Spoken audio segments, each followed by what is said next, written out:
میلاد النبی کی جو بدعت ہے، یہ نبی کریم صلی اللہ علیہ وسلم کی وفات کے تقریباً 700 سال بعد وجود میں آئی۔ عہد صحابہ میں اس کا کوئی وجود نہیں تھا، خیر القرون میں اس کا کوئی وجود نہیں تھا۔ اس بدعت کے حرام ہونے کی ایک بہت بڑی وجہ یہ ہے کہ اس میں عیسائیوں کی مشابہت پائی جاتی ہے۔ عیسائی عیسیٰ علیہ السلام کا برتھ ڈے مناتے ہیں، یہ عیسائیوں والا عمل ہے، اس میں عیسائیوں کی مشابہت ہے۔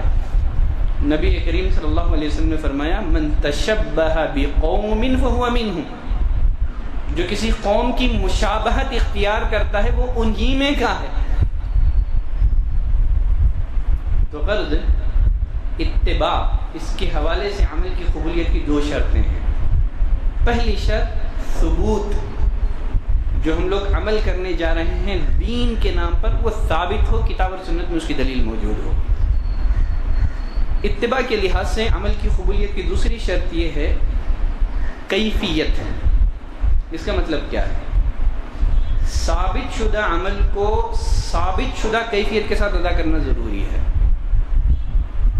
اسی لیے اہل علم نے کہا کہ کوئی بھی عمل مطابق سنت ہو نہیں سکتا جب تک کہ وہ 6 چیزوں میں سنت کے مطابق نہ ہو جائے۔ اگر کوئی عمل 6 چیزوں میں سنت کے مطابق نہ ہو تو وہ سنت والا عمل نہیں ہے، وہ بدعت ہے۔ وہ 6 چیزیں کیا ہیں جن میں عمل کا سنت کے مطابق ہونا ضروری ہے؟ نمبر 1 سبب، ہر عمل کو سبب میں سنت کے مطابق ہونا ضروری ہے۔ اگر کوئی مسلمان رجب کی 27ویں رات کو اس سبب سے قیام اللیل کرتا ہے، اس سبب سے تہجد پڑھتا ہے کہ نبی کریم صلی اللہ علیہ وسلم کو معراج کروائی گئی۔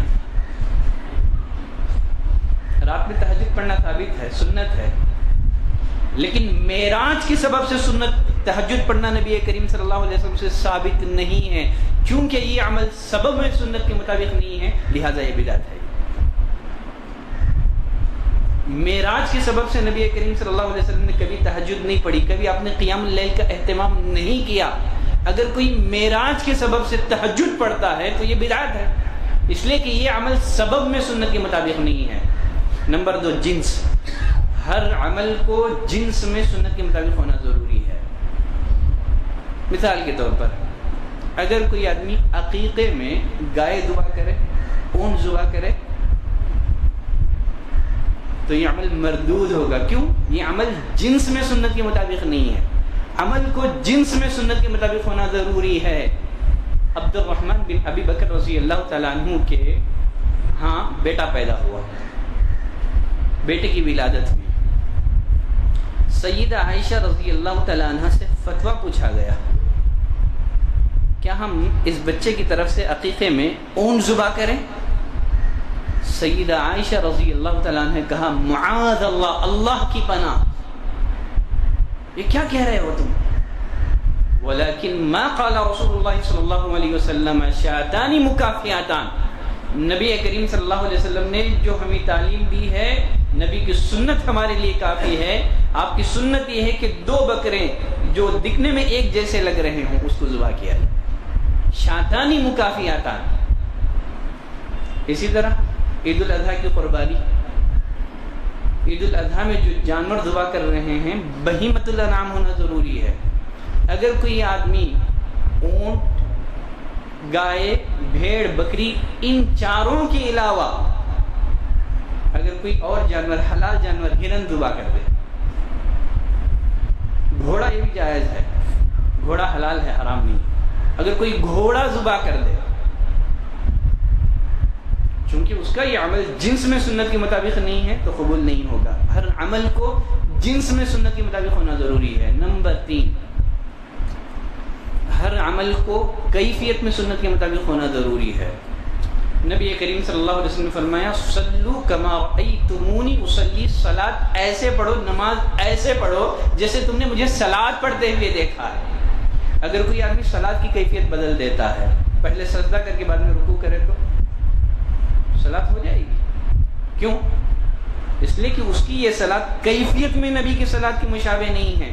ابو ہریرہ رضی اللہ تعالیٰ عنہ فرماتے ہیں نبی کریم صلی اللہ علیہ وسلم مسجد کے ایک کونے میں تشریف فرماتے ہیں، ایک شخص مسجد میں داخل ہوا، 2 رکعت رکعت اس نے صلاۃ ادا کی، نبی کی خدمت میں حاضر ہو کر کے اب سلام عرض کیا، نبی کریم صلی اللہ علیہ وسلم نے سلام کا جواب دیا، کہا جاؤ ارجع فصلی فانک لم تصلی، جاؤ صلاۃ پڑھو، تم نے صلاۃ پڑھی ہی نہیں ہے۔ صلاۃ پڑھنے کے باوجود نبی نے کیا فرمایا؟ تم نے صلاۃ نہیں پڑھی ہے، نماز تم نے نہیں پڑھی ہے۔ وجہ کیا ہے؟ ان کی جو نماز تھی کیفیت میں نبی کی نماز کے مشابہ نہیں تھی۔ عبداللہ بن مسعود رضی اللہ تعالیٰ عنہ نے کچھ لوگوں کو مسجد میں دیکھا کہ اجتماعی ذکر کر رہے تھے بیٹھ کر کے، 100 مرتبہ سبحان اللہ الحمدللہ اللہ اکبر، اجتماعی طور پر ذکر کر رہے تھے، شراب نہیں پی رہے تھے، جوا نہیں کھیل رہے تھے، اجتماعی ذکر کا اہتمام ہو رہا تھا۔ عبداللہ بن مسعود رضی اللہ تعالیٰ عنہ نے ان لوگوں کو ڈانٹا، گرچہ ذکر ثابت ہے، اس کی بڑی فضیلت ہے، سبحان اللہ الحمدللہ اللہ اکبر، یہ جو اجتماعی کیفیت ہے یہ نبی سے ثابت نہیں ہے ذکر کی۔ کہا تمہارا یہ عمل، تمہارا یہ طریقہ نبی کے طریقے سے بہتر ہے یا تم دین میں نئی طریقے ایجاد کر رہے ہو، بدعت ایجاد کر رہے ہو؟ ان لوگوں نے کہا کہ اے ابو عبد الرحمن، ہمارا تو ارادہ نیک کا ہے، خیر کا ہے۔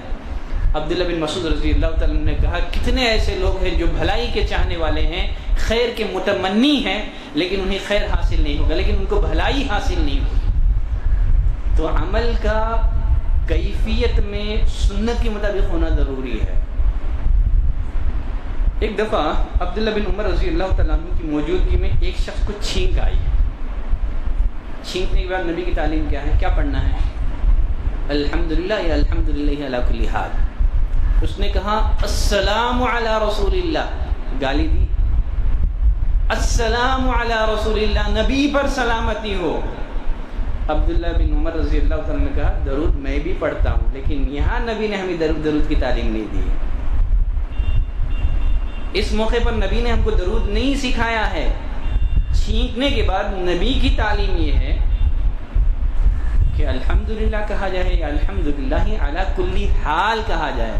بہت سارے مسلمان اذان سے پہلے درود کا اہتمام کرتے ہیں، جو اذان کتب احادیث کے ذریعے ہم تک پہنچی ہے اس میں اذان سے پہلے درود کا کوئی ذکر نہیں ہے۔ ہم درود کے مخالف نہیں ہیں، ہم درود کے دشمن نہیں ہیں، بلکہ سب سے زیادہ درود کا اہتمام کرنے والے ہم ہیں، اس لیے کہ ہماری مساجد میں سب سے زیادہ نبی کی احادیث کا چرچا ہوتا ہے۔ درود کے مخالف نہیں ہیں، اذان سے پہلے درود نبی سے ثابت نہیں ہے، چھینکنے کے بعد درود نبی سے ثابت نہیں ہے، کیفیت نبی سے ثابت ہونا ضروری ہے۔ جو عمل جس کیفیت کے ساتھ نبی سے منقول ہے اسی کیفیت کے ساتھ ہم کو ادا کرنا ہے۔ نمبر 4 مقدار، کوانٹٹی۔ ہر عمل کو مقدار میں سنت کے مطابق ہونا ضروری ہے۔ اللہ نے مومنوں پر دن اور رات میں کتنی وقت کی نمازیں فرض کی ہیں؟ 5 وقت کی۔ اگر کوئی اور ایک نماز کا اضافہ کر دے، 6 وقت کی نماز پڑھیں، جائز ہوگا؟ نماز ہی تو پڑھ رہا ہے، اگر اور ایک نماز کا اضافہ کر دیں یہ تو دین میں زیادتی ہوگی، بدعت ہوگی۔ اللہ نے 5 وقت کی نمازیں فرض کی ہیں، اگر کوئی اور ایک وقت کی نماز کا اضافہ کرتا ہے تو گرچہ وہ نماز پڑھ رہا ہے، یہ بدعت ہے۔ فجر کی فرض رکعت اللہ نے کتنی رکعتیں فرض کی ہیں؟ اگر کوئی آدمی 4 رکعت پڑھ لے، نماز ہی تو پڑھ رہا ہے، گناہ تو نہیں کر رہا ہے، جائز ہوگا؟ کیوں جائز نہیں ہے؟ کیونکہ مقدار میں سنت کے مطابق نہیں ہے۔ ہر عمل کو مقدار میں سنت کے مطابق ہونا ضروری ہے۔ سعید بن مسیب رحمۃ اللہ علیہ نے ایک شخص کو دیکھا فجر کی اذان کے بعد مسجد میں آ کر کے 2 رکعت کے بعد مزید سنت پڑھ رہا تھا۔ سعید بن مسیب رحمۃ اللہ علیہ نے ڈانٹا اس کو، کہا کہ بھائی کتنی سنتیں پڑھتا ہے تو؟ وہ شخص سعید بن مسیب رحمۃ اللہ علیہ سے کہنے لگا هل يعذبني الله على الصلاة، کیا نماز پر بھی اللہ مجھے عذاب دے گا؟ تو مجھے نماز پڑھنے سے روک رہے ہو۔ سعید بن مسیب رحمۃ اللہ علیہ نے کہا ولكن يعذبك بمخالفة السنة، سنت کی مخالفت کی بنا پر اللہ تجھے عذاب دے گا۔ رسول اللہ صلی اللہ علیہ وسلم فجر کی اذان کے بعد 2 ہی رکعت سنت پڑھتے تھے، سنت پہ سنت پڑھے جا رہا ہے، نبی سے آگے بڑھ رہا ہے، نبی کی مخالفت کر رہا ہے، تو عمل کو مقدار میں سنت کے مطابق ہونا ضروری ہے۔ نمبر 5 وقت میں، ہر عمل کو وقت میں سنت کے مطابق ہونا ضروری ہے۔ اگر کوئی آدمی ظہر کی نماز زوال سے پہلے پڑھ لے تو قبول ہوگی؟ مغرب کی نماز غروب آفتاب سے قبل پڑھ لے تو نماز ہی تو پڑھ رہا ہے، عمل وقت میں سنت کے مطابق نہیں ہے۔ ان الصلاۃ کانت علی المؤمنین کتابا موقوتا، اللہ نے مومنوں پر نماز مقررہ اوقات میں فرض کر رکھی ہے، وقت میں عمل کا سنت کے مطابق ہونا ضروری ہے۔ نبی کریم صلی اللہ علیہ وسلم نے قربانی سے متعلق فرمایا، جس نے عید الاضحیٰ کی صلاۃ سے قبل جانور کو ذبح کر دیا، اس نے اپنے لیے جانور ذبح کیا، ومن ذبح بعد الصلاۃ، جس نے نماز کے بعد جانور ذبح کیا، فقد تم نسکہ، اس کی قربانی مکمل ہو گئی، اس نے مسلمانوں کی سنت کو پا لیا۔ قربانی کا عمل نماز سے قبل کیا جائے تو نبی کریم صلی اللہ علیہ وسلم نے فرمایا اس کی قربانی قبول نہیں ہوئی، اس کو چاہیے کہ اس کے بدلے میں اور ایک جانور ذبح کرے۔ کیوں؟ عمل وقت میں سنت کے مطابق نہیں تھا۔ نمبر 6، جگہ، عمل کو جگہ میں سنت کے مطابق ہونا ضروری ہے۔ اعتکاف کے لیے مسجد شرط ہے، اگر کوئی آدمی اعتکاف کے لیے مسجد کے علاوہ کوئی جگہ مقرر کرتا ہے، گھر میں اعتکاف کرتا ہے، اعتکاف کے لیے چاہے مرد ہو عورت ہو دونوں کے لیے مسجد شرط ہے۔ گھر میں اگر اعتکاف کیا جائے تو قبول نہیں ہوگا، کیوں؟ اس لیے کہ یہ عمل جگہ میں سنت کے مطابق نہیں ہے۔ یہاں اور ایک مثال بھی ذہن میں رکھیں آپ، نبی کریم صلی اللہ علیہ وسلم نے فرمایا لا تجعلوا بیوتکم مقابر، گھروں کو قبرستان نہ بناؤ، اپنے گھروں کو قبرستان نہ بناؤ، فإن الشیطان ينفر من البیت الذی تقرأ فیہ سورۃ البقرہ، شیطان اس گھر سے بھاگ جاتا ہے جس میں سورہ بقرہ پڑھا جاتا ہے۔ آپ نے فرمایا گھروں کو قبرستان نہ بناؤ، گھر میں قرآن نہیں پڑھا جاتا ہے، قبرستان میں قرآن نہیں پڑھا جاتا ہے، قبرستان میں قرآن نہیں پڑھا جاتا ہے، گھر کو قبرستان نہ بناؤ۔ تو قبرستان قرآن پڑھنے کی جگہ نہیں ہے۔ ہم قرآن کے پڑھنے کے مخالف نہیں ہیں، یقیناً قرآن کے ایک ایک حرف پر اللہ نے 10 نیکیوں کا وعدہ کیا، لیکن قبرستان پر قرآن یہ ثابت نہیں ہے۔ نبی نے فرمایا گھروں کو قبرستان نہ بناؤ، قبرستان میں قرآن نہیں پڑھا جاتا ہے، شیطان اس گھر سے بھاگ جاتا ہے جس میں سورہ بقرہ کی تلاوت ہوتی ہے۔ تو غرض اتباع کے لحاظ سے عمل کی قبولیت کی 2 شرطیں ہیں۔ پہلی شرط یہ ہے کہ وہ عمل ثابت ہو، اور دوسری شرط یہ ہے کہ جس عمل کو ہم انجام دے رہے ہیں وہ اس عمل کا طریقہ، اس کی ادائیگی کا طریقہ یہ بھی کتاب اور سنت سے ثابت ہو۔ عمل تو ثابت ہو لیکن اس کی ادائیگی کا طریقہ اگر کتاب اور سنت سے ثابت نہ ہو تو یہ عمل بھی کیا ہوگا؟ بدعت ہونے کی وجہ سے مردود ہوگا۔ تو غرض اللہ سے دعا کرتے ہیں کہ پروردگارہ تو ہمیں توفیق دے کہ ہم کتاب اور سنت کو مضبوطی سے تھام سکیں، ہر قسم کی بدعات اور خرافات سے پروردگارہ تو ہماری اور ہمارے معاشرے کی